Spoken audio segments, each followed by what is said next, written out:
Mathieu qui fait YMCA. Si on entend où, c'est que ça marche là-haut. Je sais pas si on entendra ici, c'est bon. Démarrage en cours. Donc là, tu verras si tu es en direct ou pas. Tu auras toujours une page Chrome à côté. Tu pourras voir si tu es en direct. Ça, il est en direct. Tu vois. Je suis, ça y est. Ouais. Tu peux le voir toi-même d'ailleurs. Du coup, la qualité est pas dingue du coup avec ça. Si, regarde, hop là. Ouais, c'est bon. Ah, il y a du lag, putain. Mais normalement, j'ai mis la qualité minimum pour qu'il y ait que à peu près 3 secondes de live, pas beaucoup plus.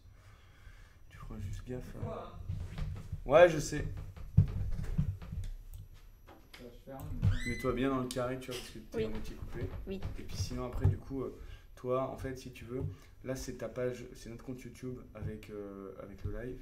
Et en fait, toi, quand tu voudras partager la vidéo, comme tu partages une vidéo YouTube, tu partages ton live, c'est en bas, là, tu vois. Tu auras ça à copier-coller pour les gens. Ok, c'est pour partager le live. Partager le lien, en fait, de ton live. Donc, voilà, pour que tu comprennes après qu'est-ce qui est dans la page, tout ça, tu t'en occuperas pas. Tu auras juste vraiment, là, en direct et tout le live. Là, c'est vraiment pour que tu aies la notion de si c'est bien en direct en haut là-bas ou pas. Parce que toi-même, pour commencer ton live, il faudra cliquer là. Là, ça c'est arrêté parce qu'on a commencé, mais c'est commencer le streaming. Tu n'auras vraiment pas à t'occuper de... Mais du coup, je m'occupe pas de ça, je clique juste là et ça va... Tu commences juste sur commencer et en fait, tu vérifieras juste là-haut que ça passe bien en vert en direct. C'est ça qui te permet de savoir. Ouais. Et là, je te mets, tu sauras que tu peux faire tout, aller sur Slack, faire tout ce que tu as à faire sur Google Chrome parce que les gens ne le voient pas. Et tout ce que tu veux que les gens voient, tu le feras sur Mozilla Firefox. Et là, par contre, tu peux mettre des onglets, tu vois, tout se répercute à côté. Yes. Vas-y, je te laisse. Nice. C'est con, il faudra qu'on t'installe MetaMask là par contre, parce que tu peux pas aller sur le site. Oh putain, oui. Bah, j'en ai pas besoin. Parce que si je vais sur la page de mon Kitty, là, normalement. Je sais plus le numéro combien c'est. Paul, c'est le combien le Kitty que j'ai acheté? Oh, il y a de l'écho, putain. Ça va, il y a que 3 secondes. 3 secondes là, d'écho. Même pas. Tu veux que je tourne la caméra, je vois que t'es un peu. Ou alors décale-toi un tout petit peu peut-être. Ah oui, non, mais je suis pas. Ouais, oui, je suis pas vraiment. Je sais pas de quel côté faut que tu te décales. Tu me dis. Après. Putain, faut pas avoir les cheveux. Par contre, la lumière, c'est pas encore. 55. Attends, on va le trouver. Search slash 55. 47. 47. 78. J'ai carrément du lag. Mais c'est normal, il y a 3 secondes de décalage exprès, je crois. C'est normal, il y a 7 secondes minimum. Là, on est à 3 secondes. C'est nickel. Ça ne marche pas. On entend tout ici. Ah, par contre, oui, le micro, il est très très. Oui, il est bon le micro. Il est bon, le micro. Très sensible. Ok, par contre, je ne trouve pas le Kitty. Attends, je vais le retrouver.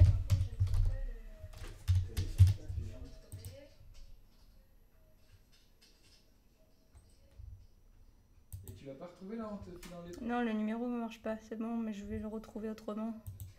Ah, mais non, faut pas que je mette les for sale. T'es sur Slack? Eh ben oui, mais c'est pas mon Slack.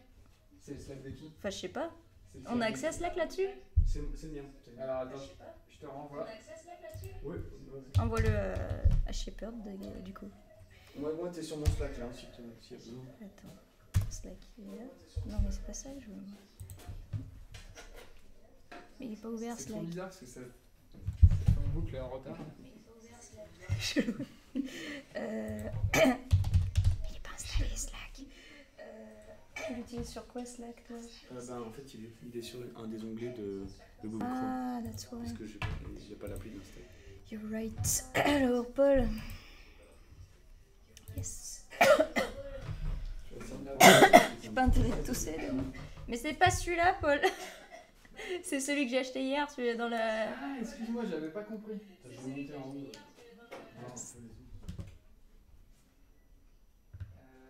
Du coup, attends, je te remets.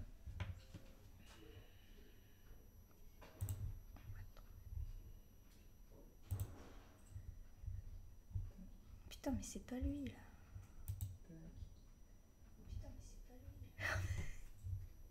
Tiens, c'est celui-là. Tuc. C'est bon. Je veux plus jamais parler, il y a trop d'écho, c'est insupportable. C'est lui. Ouais, c'est lui.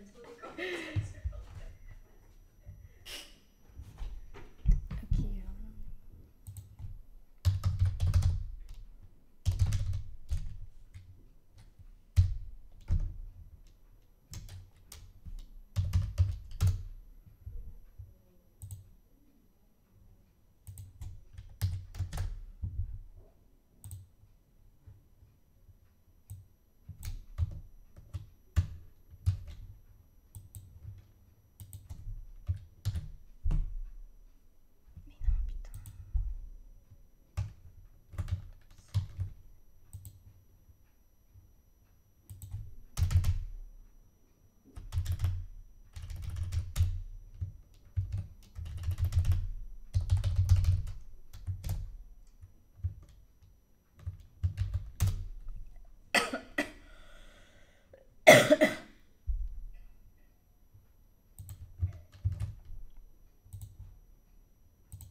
parti.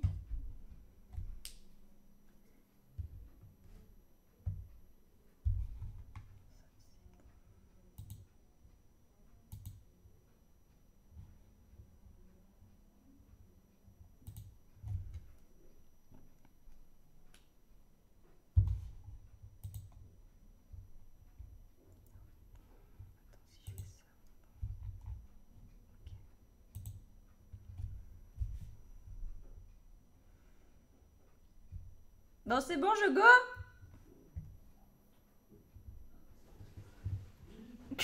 Allez, on y va. Okay, hello everyone and welcome to this special auction for kitty number 965763. So today we're going to have a very interesting kitty for you. So let me show it to you. Here we go. So this is Ash's Squinana. That's not me who named her, but okay, that's a weird name. Anyway, I say her because, as you can see from the eyes, she looks, well, it looks like she has girl's eyes. Anyway, so this is a very special kitty. She's a generation 11 with a slow cooldown, so that's not basically her best feature, I agree with you, but she has a lot of other things going for her. So, for example, if we go to the attributes, look at that. I mean, she has more than 8 attributes, which is not that common because most kitties have 8 or less. Some of them have 7 or 6, but some of them have 15. Okay, but okay, that's not bad. So she has 9 attributes, and as you can see, ah, on voit pas ma souris sur les lives.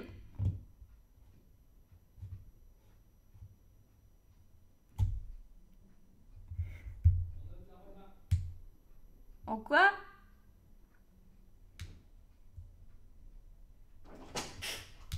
Yes, c'est good, on note toutes les remarques pour... Ok.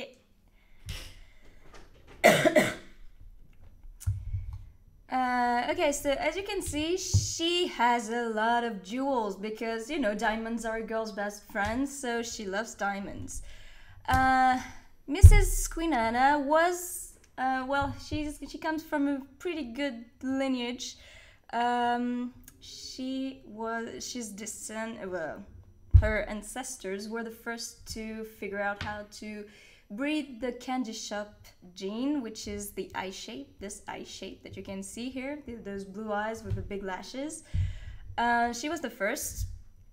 Well, not she, but her ancestors were. Also, her ancestors were the first to find the nacho cheese color, which is the base color, the yellow, the dark yellow that you can see here. Then we have another jewel for her mouth, that mouth with the little teeth that are, it's kind of cute. Just, I love this kind of mouth. Her ancestors were among the first 100 to find this mutation, which is pretty cool. She also has a special pattern, which is Hina. It's this one with the well, it's the complicated drawings, but it's pretty cool. I think it looks kind of ethnic or something like that. It's pretty cool. Her eye color was something that her ancestors were pretty early to find. Forget-me-not, which is the blue color, and it's not that common actually. If you look at the percentages of the presence of these genes among all the kitties, it's really not that common. Same for the Persian fur, which is the way she looks with the very bushy tail and this little thing on her head. It's not that common, and you can see that Persian you can just recognize it by the hair going up near the cheeks. Also, she has some other attributes that her ancestors were not super early on because she has no jewels here, but she has the salty environment, which is pretty rare because I think it's less than 0.7, of kitties that have found the salty environment, which is pretty rare. And I think it looks really cool because it's I don't know, an amphibian cat somehow. It's a cat that can swim or breathe underwater. I don't know. It's kind of a mermaid cat. I think it looks really cool.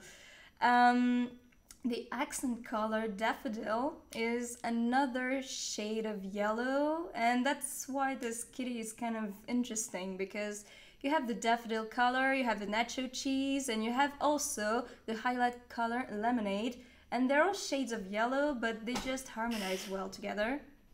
Yes?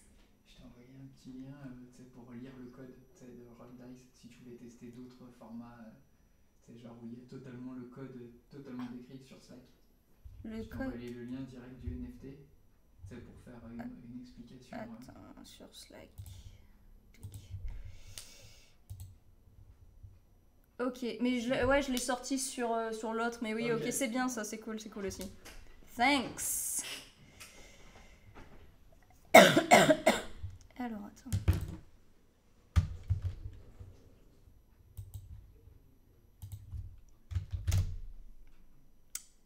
Putain. Alors, ok, where was I? Alright, so as I was saying, this kitty is pretty cool because she has all the shades of yellow and they just harmonize really well. And there's also this Persian fur that just makes it look really nice because she has long hair. It looks pretty cool. So that's it for my amphibian cat. But let's take a look at her genes and her parents in more detail.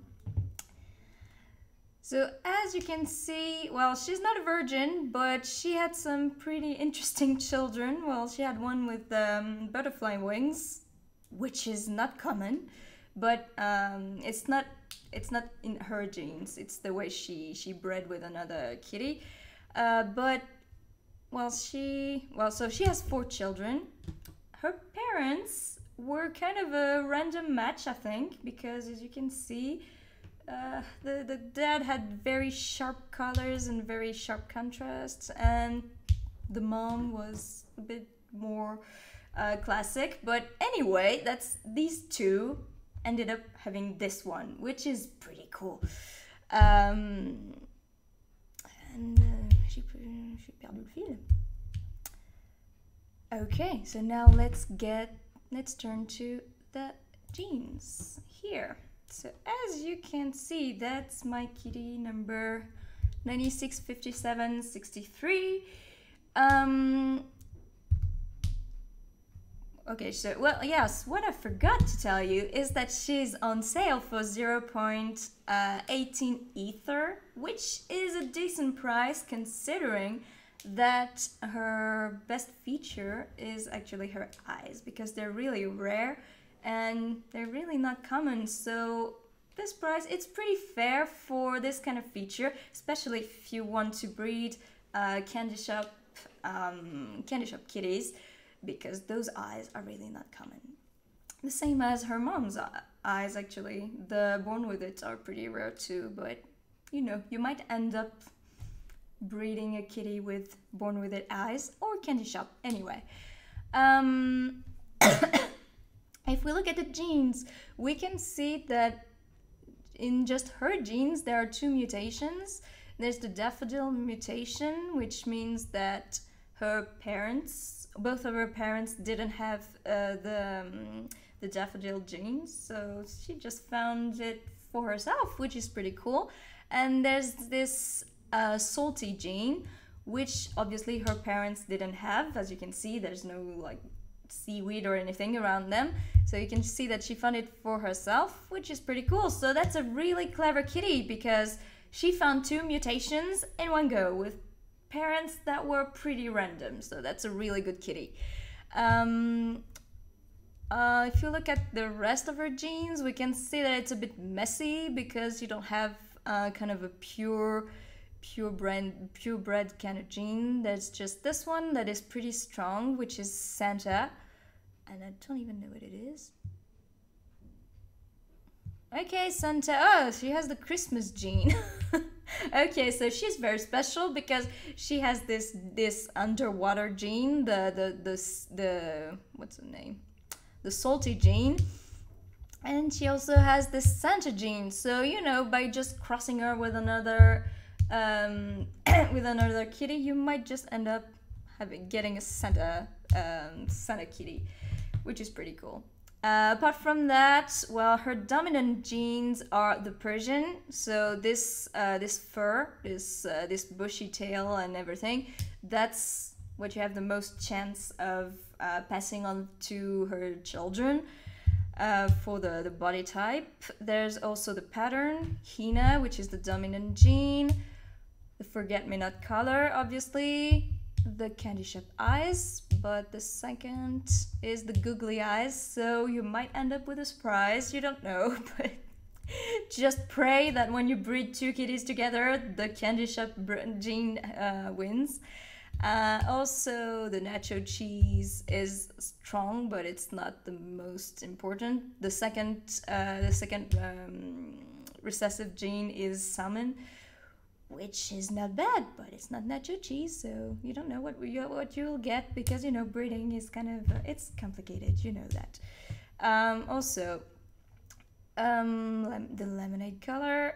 And the daffodil, which is also, well, yeah, it's a mutation. So, all in all, it's a pretty decent kitty in the way that she has a lot of very rare genes. But apart from that, her genes are really random. So you're going to have to breed her with some specific other kitties if you want to really isolate one gene, or just if you don't want to go for something that is too random, because as you can see from her children, well, depending on the dad, there could be a lot of outcomes, so just consider that.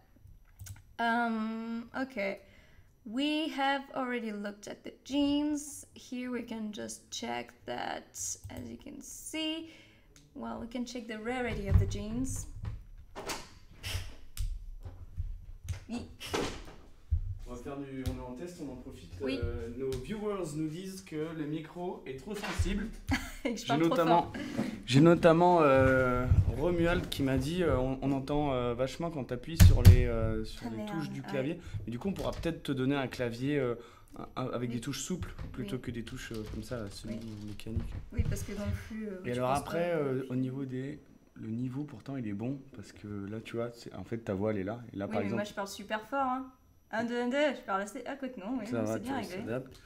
Et après, on peut juste régler à quel point, tu sais, s'il prend tout autour de nous, juste devant nous, tu vois. Ah. Mais normalement, il est déjà en mode juste devant lui. Ah. Parce que ça, c'est 360. Ça, c'est des deux côtés. C'est cool. Et normalement, il est en hypercardioïde. Il est juste. Alors, je sais pas comment on peut faire.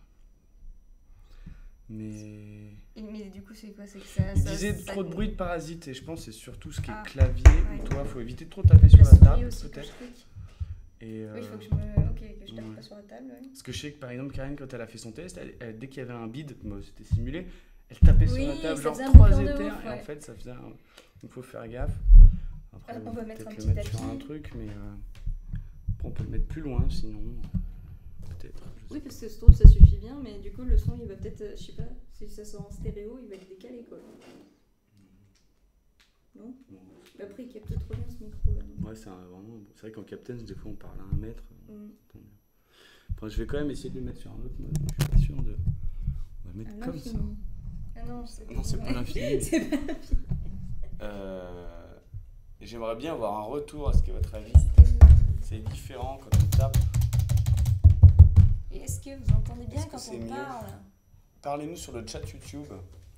Sur le chat YouTube, ok. Dites-nous. Ah, on le voit pas là. Va sur. Découvrir Super Chat, non?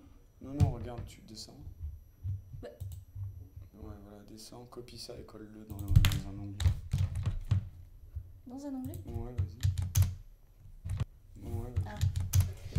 Du coup, j'ai les oreilles qui bourdent. Ah merde, du coup, il commence à être. Ah merde, du coup, il commence à être. cravate. Alors à coup cravate, cravate. Alors à coup cravate, cravate. Alors à coup cravate, cravate. Alors à coup cravate, cravate. Alors à coup cravate, cravate. Ça c'est un cravate,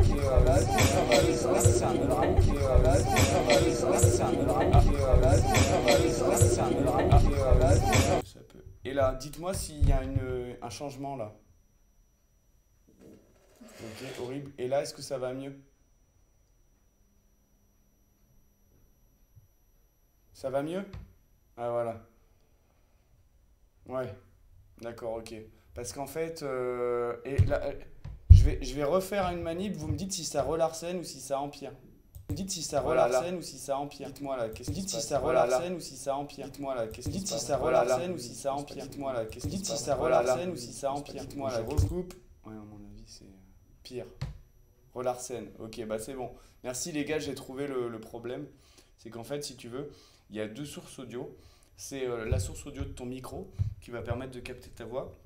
Et il y a une source audio qui est celle du bureau de l'ordinateur. C'est au cas où tu vas sur des sites comme YouTube pour que les gens aient aussi le son des vidéos que tu regardes ou le son, tu vois.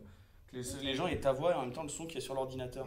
Et en fait, apparemment, il y a un circuit qui fait que le son en fait, du micro est répercuté dans le son que produit l'ordinateur, enfin qu'il envoie comme données. Et du coup, en fait, s'il y avait un doublon, et ça harcène, ça rentre en boucle. Du coup, là, on est mieux. Mais de toute façon, en plus, je pense pas qu'il y en ait besoin parce que toi, tu vas aller sur des sites internet, il n'y a jamais besoin de son. Donc voilà. Bon, bah là, on est mieux. Voilà. Après, moi, j'aimerais bien savoir si c'est mieux comme ça ou si on est mieux comme ça. Sur le micro, normalement. Là, c'est le bon mode. Mais bon, je sais pas, avec le décalage, je sais pas s'ils peuvent me répondre. C'est chaud. Ouais. Si... Je sais pas s'ils ont entendu la différence. Bon. Sinon, le test est plutôt probant. Ça marche bien. Je suis allé voir Mathieu au niveau des débits, tout ça, de la latence. On a à peu près à 3 secondes de latence, ce qui est très faible pour du streaming. Ouais. Bien, c'est en bonne qualité. Eh ben oui, Bon, étonnamment. ça dépendra de la connexion qu'ils ont. Ouais, mais nous, on a j'ai mis le débit le plus faible pour que ça soit le plus en temps réel possible, vu que c'est des enchères. Et en fait, même à ce niveau-là, ça reste une bonne qualité quand même. Donc ouais, c'est plutôt cool. Nice. Voilà, après je sais pas, peut-être... J'aurais dû mettre un tu veux chrono pour essayer voir un combien de temps je truc, tenais à l'arrache en fait. Parce que ouais. là c'était sans prep, donc C'est vrai. j'ai quand même réussi à blablater. C'est vrai. Mais il va pas tenu 15 minutes, je pense. Et du coup, je regarde tout le temps là-bas, on s'en fout, du coup. Enfin, je peux pas faire mieux, quoi. Si je regarde l'écran, j'ai pas trop le choix. Et ben... Il faudrait limite mettre la caméra plus... Eh non, on va pas mettre la caméra plus là, parce que ça va me filmer de côté. Bah, il y a des fois où tu peux te dire, à partir du moment où tu veux parler un peu plus franco, tu vois, que tu passes sur cette scène-là, où là tu regardes là-haut, et là tu dis blablabla. Et les moments où... Ouais, c'est ça, les moments où tu expliques des trucs, tu vas plus être sur du navigateur comme ça. Oui, de toute façon en streaming, les gens ils regardent jamais devant eux, ils regardent toujours le coin, ils regardent leur écran, quoi. Sauf comme je te dis, où il y a des moments où ils veulent faire une blague ou faire une petite punchline, ils repassent comme ça. Putain, faut que je me trouve des punchlines. Yes. Mais ça va, j'ai vu que tout à l'heure que tu testais les petites scènes de l'aller-retour, donc ça t'a bien chopé le truc. Après, à côté de ça, en fait, juste, tu vois... C'est compliqué, hein. Bah non, mais là, les sources, en fait, c'est tout ce que tu as à l'écran autour de toi, dont toi-même d'ailleurs. Et en fait, il y a des petits cadenas, c'est juste pour t'empêcher de prendre un truc et de le virer sans faire exprès avec ta souris. Oui. Et du coup, genre, si tu veux quand même déplacer le kitty, tu vois, le kitty, je l'ai appelé kitty, donc t'enlèves le petit cadenas et tu peux le... Et je peux bouger. Ah, c'est cool. Non, et après, en gros, tu peux l'agrandir, le rapetissir. Et si tu veux le découper, il faut rester appuyé sur Alt. Et en fait, là, tu peux, tu vois. C'est comme ça que ça fonctionne. Okay. Je te le Ah oui, par contre, tu me disais... Enfin, on me disait que t'avais pas... Si, t'as ta souris. Et mais tout à l'heure, je la voyais pas. Normalement, elle y est. Donc, c'était un bug. Oui, je pense. Ça peut arriver. Mais Et normalement, t'as ta souris. Parce que du coup, je montrais des trucs, mais je voyais pas ce que je montrais. Ouais, c'est plutôt... Alors, ma souris était pas où je croyais, ça se trouve. Mais ça marche. Bon, on est pas mal, je pense, là. On va peut-être pouvoir... je vais voir avec Paul, mais je sais pas si on peut stopper le live. Donc, si toi, tu veux tester d'autres choses. Bon, sans prep, ça va, là, au moins, ça dégrossit le travail, quoi.